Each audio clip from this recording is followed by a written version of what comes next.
Friends, આજે ફરીથી આપણે બીજો એક નવો પોઈન્ટ જોશું. આજનો ફ્રેન્ડ્સ આપણો પોઈન્ટ છે કે આપણે નવું વર્ષ કઈ રીતે બનાવવું. એટલે કે અહીં આપણે કંપનીમાં કામ કરીએ છીએ 2023-24માં. હવે નવું વર્ષ બેસે છે 2023-24, તો એ કઈ રીતે આમાં ને આમાં ક્રિએટ કરવું, એની ઓપનિંગ આગલા વર્ષમાં આવી જાય એ પ્રમાણે. તો અહીંથી રિપોર્ટમાં યુટિલિટીમાં જશું ફ્રેન્ડ્સ. એમાં આપેલું છે યર એન્ડ, એટલે કે વર્ષ અંત. અહીં જોશો તો આપેલું છે ન્યૂ ફાઇનાન્શિયલ યર, એન્ટર આપીશું. અહીં પેલું છે ફ્રેન્ડ્સ ફોરવર્ડ, ત્યાર પછી આપેલું છે રિવર્સ. એટલે કે તમારે વર્ષ આગળ જવું હોય, એટલે કે 2023-24 લેવું હોય તો ફોરવર્ડ આવશે, એટલે કે આગળના વર્ષમાં જવું હોય તો ફોરવર્ડ આવશે, પાછળના વર્ષમાં જવું હોય તો રિવર્સ આવશે. અહીં ફોરવર્ડ કરીશું.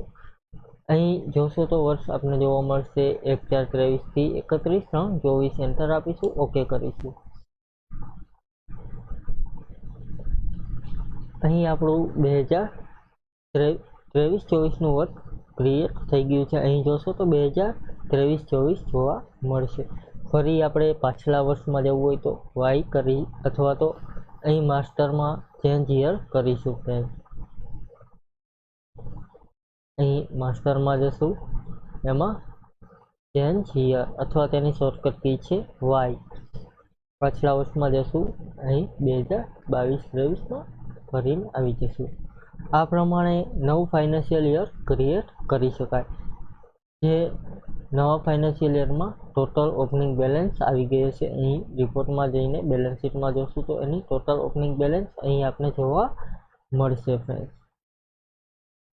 Thank you friends. આ રીતે નવું ફાઇનાન્શિયલ યર ક્રિએટ કરવામાં આવે છે. કાલે ફરીથી એક બીજો નવો પણ જોશું. Thank you.